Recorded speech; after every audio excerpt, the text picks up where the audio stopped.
Hi, I'm the Board Game Bandit, and this is Next Step Gaming, where we take you from gateway to gamer. Today, we're going to be taking a look at Ticket to Ride, a game that has been immensely popular ever since it came out in 2004. It won Game of the Year that year, has sold millions of copies, launched several spin-offs, and has remained popular to this day. If the game were a bit shorter, I would recommend this as one of the first games to play ever. I like it that much. And I know a number of you like it as well. So why has it been so popular? For me, one of the best things about Ticket to Ride is that it introduced a mechanic called set collection. It's not the first game that uses the mechanic, but it's one of the best ways to explain it. As you know, in Ticket to Ride, you're collecting sets of colors in order to build a route. So for many people, this is going to be their first exposure to the mechanic. It's extremely simple and straightforward. It has a great draw or play mechanic. Am I going to draw cards this turn, or am I going to play cards this turn? Turns are quick. You don't have to overthink them. You just do one thing, let your opponents take their turn, and it's back to you in no time. And I think a lot of people really like that about the game. Another thing about the game is that it looks very beautiful on a table. Normally, I don't make a big deal about aesthetics, but for Ticket to Ride, something about the game just really speaks to people.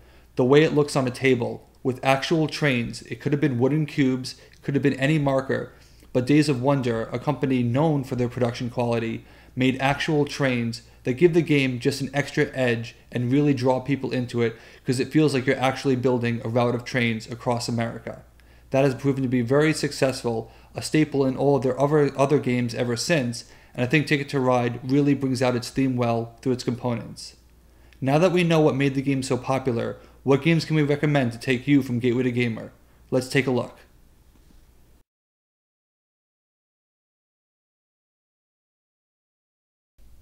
The first game I would recommend after playing Ticket to Ride is actually the game that came before it, and that's Alhambra. Ticket to Ride won in 2004 and Alhambra won in 2003, so they roughly came out around the same time. But Alhambra hasn't gotten nearly as much popularity nowadays as the Ticket to Ride has. Alhambra is a great game of set collection as well. It has the same draw or buy mechanic, but uses it in a slightly different way, which we'll get to in a second. Alhambra also has a very visual component in terms of where you're placing everything, because you're trying to build a city, and you have to align your city tiles with either matching wall tiles or non-wall tiles. In Alhambra, players are building individual cities by collecting coins, purchasing building tiles, and placing these tiles into your Alhambra. There are 4 currencies, each represented by a different color, and each card has a value from 1 to 9. When drawing cards, players can take any face-up card or any combination of cards whose total value is 5 or less. Alternatively, players can use cards from their hand to purchase tiles. Tiles have a cost in a specific currency that must be met. Since change is never given, most players will overpay for a tile. However, if you pay with exact change, you may take an immediate bonus action. As there are 4 tiles in play, it is possible to take 5 actions in a row during your turn. Any tiles purchased during your turn are either placed into your Alhambra at the end of your turn or put into your reserve. Additionally, players may also use their action to redesign their Alhambra. This allows a building to be moved from your reserve to your reserve or have a reserve building replace an existing city building. When placing buildings, there are strict geographical considerations that must be met, such as placing tiles next to adjacent tiles only and ensuring that walls on tiles only touch other walls. There are 3 scoring rounds, 2 of which are shuffled into the deck at roughly the 1/3 and 2/3 marks of the game. During a scoring round, each player receives 1 point for each segment along their longest wall. Additionally, players receive points for having the most of a particular type of building. In later rounds, points will be awarded for 2nd and 3rd place. The game ends when the tiles cannot be replenished and all tiles have been purchased. This triggers the final scoring round. The player with the most points wins. Both of these games are really too easy to explain because they all have 3 different things that you can do on your turn. In Ticket to Ride, it's draw destination tickets, or purchase a route. In Alhambra, it's draw, purchase a tile, or remodel your Alhambra, although I really never see the third option used very much. And I think that clarity, that simplicity, is what makes the game so great. It's a little bit heavier than Ticket to Ride because you have to pay very careful attention to the different currencies, but that's okay. It's not that much heavier, and I think it'll have the same feeling as Ticket to Ride, even though it's not as popular. So if you haven't tried it yet, check out Alhambra.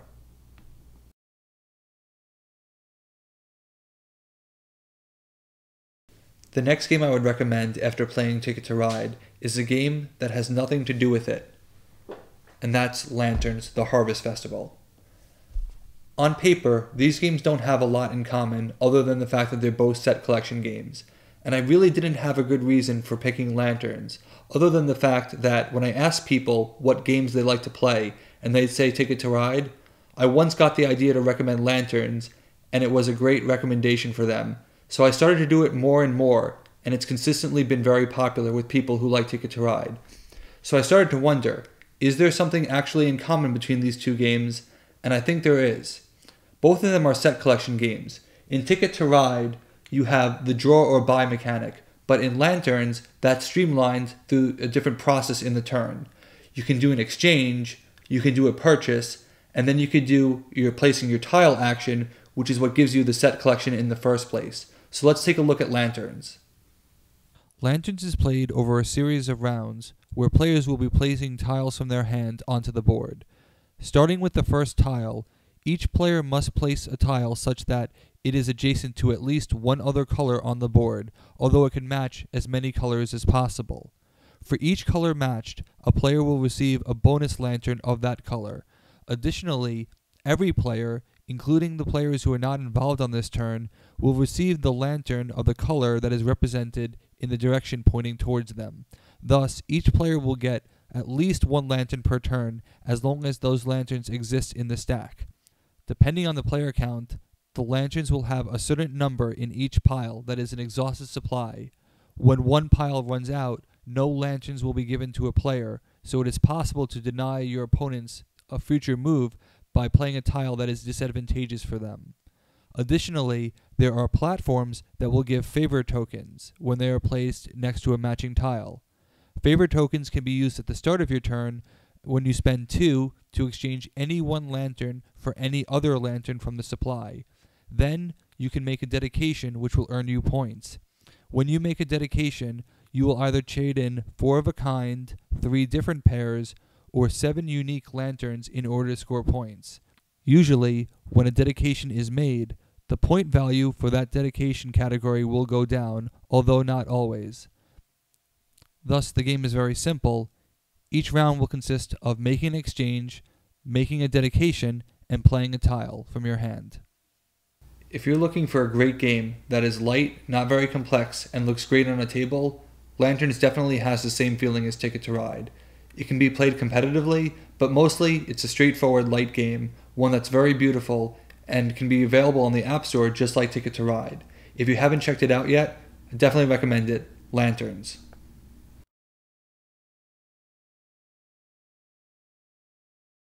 The final recommendation for Ticket to Ride was so obvious, some of you may already know what it is. And that's Royals. The moment I played this game, it instantly reminded me of Ticket to Ride. It was so obvious that I actually wanted to see if it was apparent to other people, and as it turns out, everyone thinks of Ticket to Ride when they think of this game. They call it the Ticket to Ride of area control. In Royals, you have the same draw mechanic that you have as Ticket to Ride, where you can either draw blind or draw 3 face up. However, you don't have to worry about drawing or buying. You can draw and then optionally buy on your turn and buy as much as you'd like. In Royals, you'll be buying locations on a map to control them for points, although you can score in many ways. So let's take a closer look at Royals. In Royals, players will be vying for control over the 4 countries by influencing nobles in each country. Each country consists of multiple cities. Each city has 1 or 2 nobles that may be influenced. On your turn, players can either draw 3 cards or draw 1 card and 1 intrigue card. Cards from the deck may be drawn from the either face-up pile or face-down. Then, players may optionally influence any number of nobles using the cards in their hand. Nobles are influenced by paying cards from your hand matching their country of origin and must be paid in full. When the cost is paid, a player places 1 cube in that district to mark influence and 1 cube on the separate noble tracker. The first player to influence any noble in a city receives the hexagonal point marker for that city. The first player to have influence in all cities of a country receives the shield point marker for that country. Each noble also provides a certain amount of influence points for that country. At the end of each round, which is triggered when the draw deck is depleted, players earn points for having the most or second most influence in a country. Over the course of the game, players who influence one of each different noble will receive a certain amount of points according to the player count. When the board is full, intrigue cards are used in conjunction with the noble's cost in order to assassinate the previous player in that city and take their place. This will affect the point allocation each period, as players are vying for control in order to score points. Players who are assassinated only lose their cube in the city, not on the noble tracker. The game will end after 3 periods. At the end of the game, the player who has influenced the most of each type of noble will receive the points listed on the noble tracker. If 2 players tie, they will split the points. But if 3 or more players tie, no one scores points for that noble. At the end of the game, the player with the most points wins. Ticket to Ride doesn't have many opportunities to hurt another player, but in Royals, it's inevitable. By the second period, you are definitely going to be playing at least 1 intrigue card, and for the rest of the game, you'll be focusing on what can I take away from people in order to score points, either for the nobles or the control bonus, or just to really slow someone down and force them to do something they don't want to do. Royals will definitely feel reminiscent of Ticket to Ride, and it should be apparent early on, so if you enjoyed Ticket to Ride, definitely check out Royals. Ticket to Ride is a great game. It's no wonder that Days of Wonder wanted to publish so many spin-offs of it. I haven't played any of them because they don't feel like a different game to me, but I wouldn't blame you for wanting to check them out.